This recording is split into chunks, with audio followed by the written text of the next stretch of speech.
Murder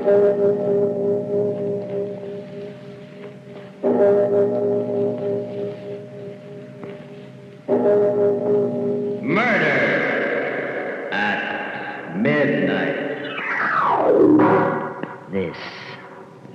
This is the place for it. Deep down under the city, under the earth.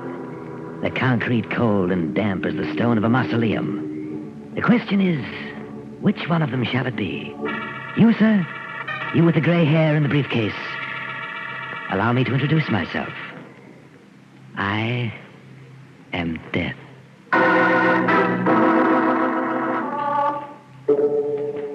Midnight. The witching hour when the night is darkest. Our fears the strongest. And our strength at its lowest ebb. Midnight. When the graves gape open and death strikes. How? You'll learn the answer in just a minute.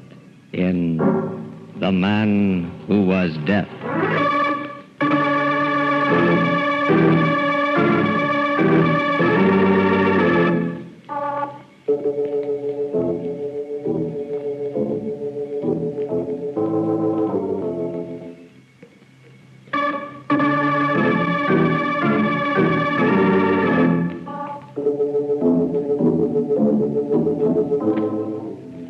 And now, Murder at Midnight. Tales of mystery and terror by Masters of the Macabre. Our story by Robert Newman is The Man Who Was Death.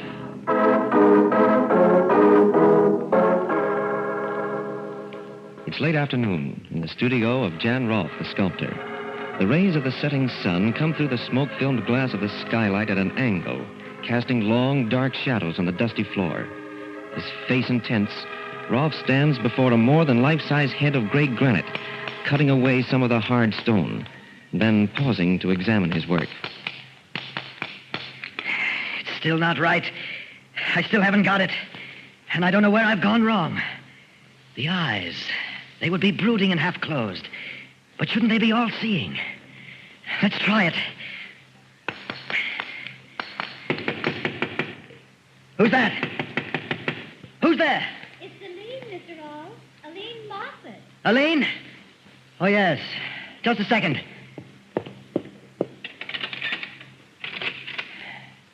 What is it, Aline? I told you I wouldn't be able to get here until late, Mr. Rolfe, that I was going to be modeling for Clayton in the early afternoon, but you said it didn't matter. Oh, yes, I forgot. If you don't need me, don't feel like working. No, it's all right. Maybe it would help if I worked on something else for a change. Come on in. Something else?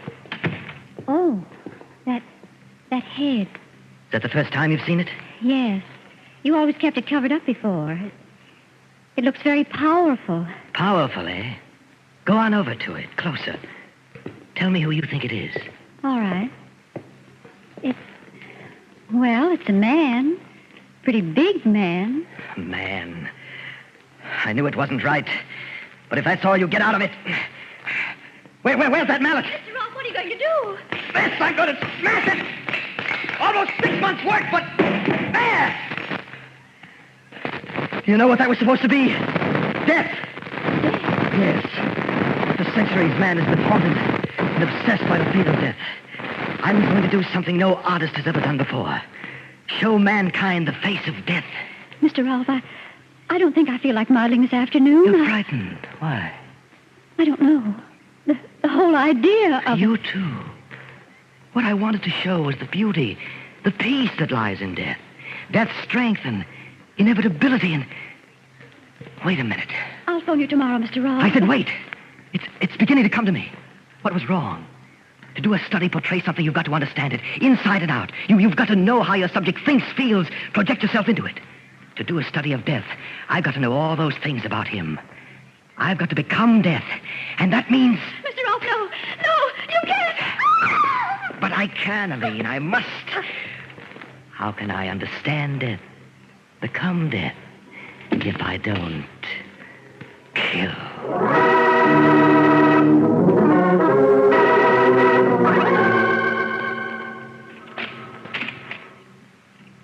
Miss Craig? Yes, Nancy Craig. I'm Jordan, Harold Jordan of Homicide. I imagine you know why I asked you to come down here to the morgue.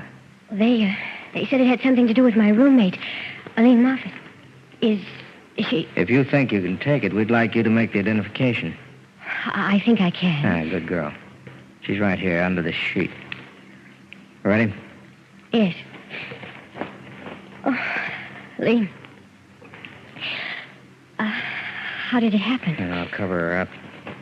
Well, we traced the laundry mark. We're pretty sure we knew who she was. How did it happen? She was found in the river. But she was dead before she went in, strangled. Murdered? Oh, but why? By whom? We don't know. We thought you might help us with that, too. Tell us what you know about her. There's not much to tell. She was a wonderful girl. Came from out of town, out west somewhere. You wouldn't know it from the way she looks now, but she was beautiful. She used to do modeling. Any boyfriends? Oh, no one in particular. She went out with a lot of different men. Everyone liked her. It's why I can't understand. Who does she model for? A few photographers, but mostly painters and sculptors. Let me see, there was Jensen, Clayton, Rolfe.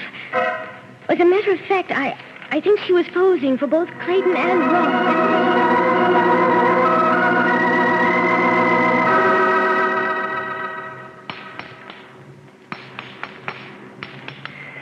Better this time, much better. Things I can put into it that I never knew. Never felt before. Now, let's see. No! Still not right. Still something missing, and not just a shade of expression, but something basic, one of the keys to the whole concept. But what? Haven't I played Death's role, killed just as he does? Haven't I... Wait, that's it. Of course. Is that how death strikes? Without thought, on the spur of the moment? No. He picks and chooses. Decides just who shall die and who shall not. What's missing is the consciousness of power. The knowledge that there is no appeal from death. That he is the supreme authority. And that means that... Yes, I must kill again. And this time... Who's that? Police department. Can we come in and talk to you for a minute? Why, yes, of course. Just a second. Police.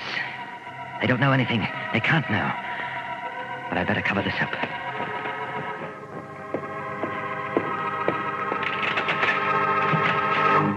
Mr. Rolfe? Yes. I'm Jordan of Homicide. This is Nancy Craig. Sorry to bother you at this time of night. No bother at all. Please come in. Thank you. I'm investigating the murder of Miss Craig's roommate, Aline Moffat. Murder? You didn't know? Why, no. I never read the papers. The last time I saw her, 2 or 3 days ago. Well, it happened just 2 days ago. Now, we've been checking back. We have an idea that you may have been one of the last people to see her alive. If there's anything I can do to help, anything at all. Could you tell us what happened when you did see her last? Of course. She was due here at 3 o'clock, but actually came at about 5. Mm-hmm.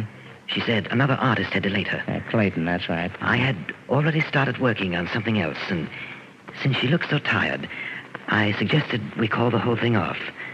She seemed pretty happy about it. Left, and I'm afraid that's all I know. Was there anyone else here? Anyone that actually saw her leave? I'm afraid not. You see, I'm the only tenant in the building who lives here, and I'm afraid everyone else had gone by then. Well, that sounds pretty straight to me. I guess that's that. Thanks very much, Mr. Rolfe. Not at all. Afraid I haven't been much help. But if you can think of anything I can do... We'll keep in touch with you.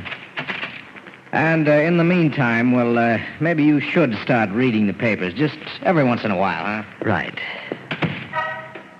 I hope you read them too, my friend. Especially tomorrow's papers. Because I have a feeling that there just might be something in them that will interest you.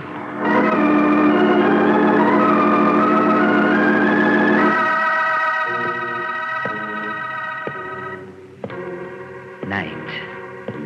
And a fine small rain. Yes, this is how he would move. Walking slowly through the darkness. Searching. Weighing. Selecting his victim. I beg your pardon, What? sir. But could you tell me if that's the uptown subway over there? Why, yes. I believe it is. Thank you. Thank you very much. Not at all. Subway. What better place to make my choice than there? Deep under the earth. The concrete cold and damp as the stone of a mausoleum. Thank you, my friend. Thank you.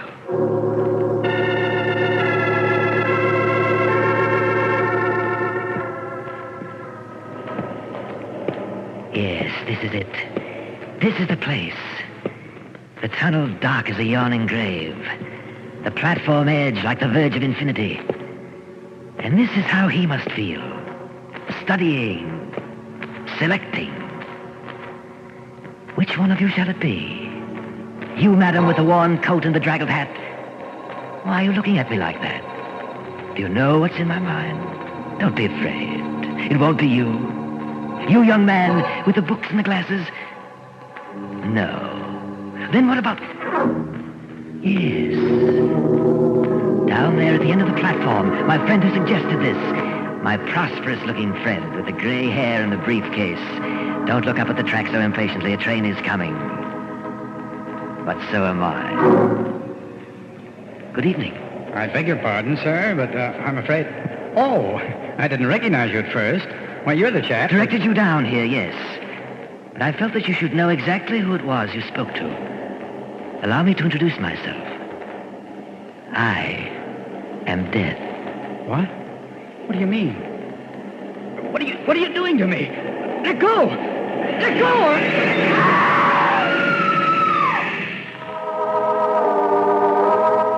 Quietly, the man who is Death steps back from the edge of the platform as the train grinds to a stop. The woman screams. And somewhere in the distance, a clock strikes 12 for... Murder at midnight.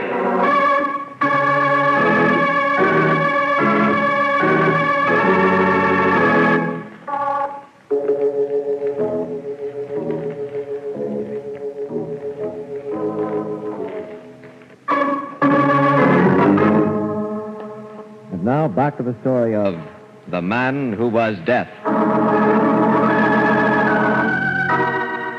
It's late the next afternoon, and Jordan is alone in his bare cubbyhole in police headquarters when there is a knock on the door. Come. Hello, Mr. Jordan. Oh, hello, Nancy.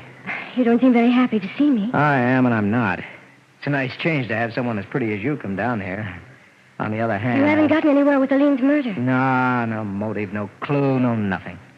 I'm afraid we're licked. But you can't be. You can't give up. I'm sorry, Nancy. I don't like it either, but, well, it happens sometimes. But you can't let it happen. Not in this case. Yeah, you're pretty well wound up, aren't you? How about letting me take you out, buy you dinner? No. Oh, I am upset, yes, but... What's the matter? Oh, maybe it's nerves. That trip down to the morgue, the whole atmosphere around the case, but... Would you think I was mad if I told you I felt that some horrible power was abroad? That Death himself was stalking through the city? You and Mrs. Dolan. Mrs. Dolan? Who's she? Well, that accident in the subway last night, a guy who fell or jumped in front of a train. Didn't you read about it? No. Well, this Mrs. Dolan was one of the witnesses, and she swears that just before it happened, she went all goose pimples, felt as if Death was breathing down the back of her neck, and that she was going to die. It's true, Hal. I know it is. I mean, well, that's exactly how I felt. I can't remember just where or when, but sometime during these past few days, I felt that I was in the same room with Death myself. Well, like you said, it's probably nerves. Strain you've been under. Just the same, it's kind of a funny coincidence. I think maybe I'll go see Mrs. Dolan, talk to her. You want to come? I don't believe so, Hal. Somehow I feel we're awfully close to the answer. If I could just remember where and when it was I felt that way, that I was in Death's presence. I think I'll go home. Okay, Nancy. I'll call you there after I talk to Mrs. Dolan, and, well, maybe we'll find that we really have something.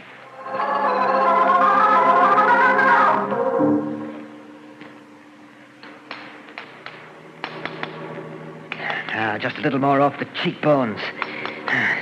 Get the gaunt feeling of a skull under the flesh. No, it's still not right. Still something missing. But what is it this time? Didn't I stalk and select my victim? Didn't he recognize me for what I was? Death himself. And didn't... Wait, of course. It's never just the victim alone who knows, fears, and fights against death. It's all of society, medicine, science, the police. All of man's resources from time immemorial lined up against death. And he still triumphs over them. That is the secret and the measure of his omnipotence. That is the last missing element. And that means that I must kill yet again. And this time, not just, but the whole world must know it. And be powerless to stop me. This time, who's that? Who's there? Nancy Craig, Mr. Ross. I don't know if you remember me. Nancy? Oh, yes, just a second. I'm awfully sorry to be bothering you again, That's but... perfectly all right. Isn't Mr. Jordan with you? No, I came alone. Well, there was a little experiment I wanted to try. Oh, please come in. Thank you. Just what was this experiment? Well, it was probably pretty silly, but I had to try it. Thinking back, I had a queer feeling that... What's that? That bust? Something I'm working on. Something I hope will be my masterpiece. Do you like it? I'm afraid No. Oh, it's awful. It's terrible. It was here that I felt it. Here in the studio, and you... Yes, Nancy. It was I who killed Aline Moffat, and also a gray-haired gentleman with a briefcase in the subway last night. That piece in the paper, Mrs. Dolan. Exactly. You see, that bust over there is a study of death. And to do a study, you must project yourself inside your subject. That meant I had to become death. Where are you going? Out of here, you're mad. No good, Nancy, no good. I locked the door when you came in. Oh, but you can't. Oh, you can't. Help me, help. No good either.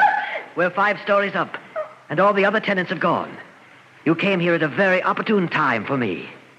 I had just decided I needed one final victim. And I'm afraid that's going to be you. I'll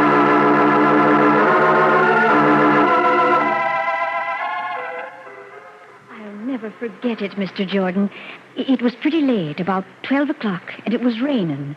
There were only a couple of people on the subway platform, 3 or 4, and I was standing by myself, not thinking about anything in particular, when suddenly this feeling came over me. What kind of a feeling? Oh, a feeling that this was the end. A feeling that death was standing there, right close behind me. I got so weak and shaky that I thought I was going to faint. I shut my eyes and leaned against one of the posts, and that's how it was that I didn't actually see the accident. Well, did you turn around when you had that funny feeling? Did you notice whether there actually was anyone standing behind you? I did. There was just a young fellow with glasses and another man, kind of strange looking, now that I think of it. Strange? How? He was about 35 or 40, pretty big. I guess it was his hair. He wasn't wearing any hat, and, well, it was almost white and very long and bushy. What? Did he have a thin face, gaunt, and deep-set eyes? Why, yes, I think he did have. Do you know him? I'm not sure. If I do, then I may know a lot of other things, too. Good Lord. Nancy. What? I've got to get out of here.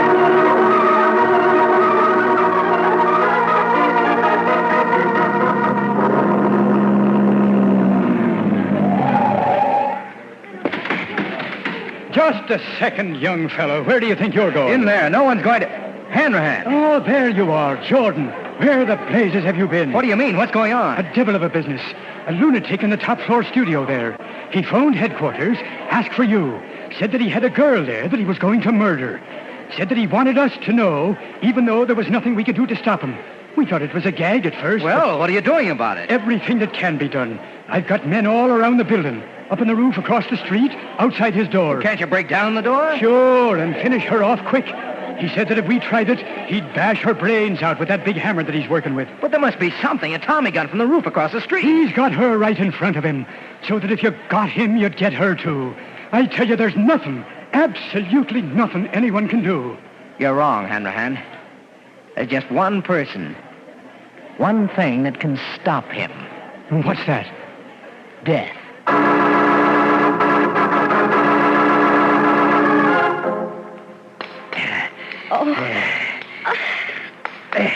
You're getting impatient, my dear. Oh, why are you doing this? you can't get away with it. Get away with it. You think I care? That it matters to me whether I live or die when I finish this? I'll never be able to surpass this, but neither will anyone else. I know now how death must feel. And I've caught it forever. For all men to see in stone. Yes, friend Robert. You have. And you've made me very proud. What? Who's that? You don't know? Even though I've been on your mind for months now? Even though you're just finishing my portrait? You? Where are you? Where would I be? Everywhere. Outside in the hall. Down in the street. Here in the studio with you. Can you be seen? I must see you. I must. Very well. Walk this way. Over towards the door. A little further. A little further. All right, here I am, Rolf. Maybe I don't look the way you thought I would. Jordan. Yes. Now drop that mallet and get your hands up. It was you. And I thought... Get him up, Rolf, I said. I'll okay, get you. if that's the way you want it. Help! It's okay, baby. It's all over now. Have you loose in a minute? Jordan, are you all right? Yes, break the door down if you want to come in. I'm busy. Oh, you got him. But how? I talked to him through the vent pipe from up on the roof. I figured that if he was crazy enough to do all the things he did do, he might be crazy enough to believe death could pay him a visit. When I'd maneuvered him far enough away from Nancy here, I jumped through the skylight. Hal, look. Good Lord. What is it? That bust he was working on. He said it was a study of death. And in a way, I guess it is. Because it's a self-portrait.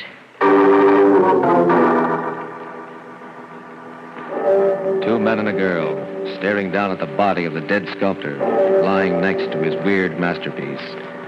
But is it possible that there is still someone else in the studio? An unseen presence that has been there since the clock first struck 12 for murder at midnight.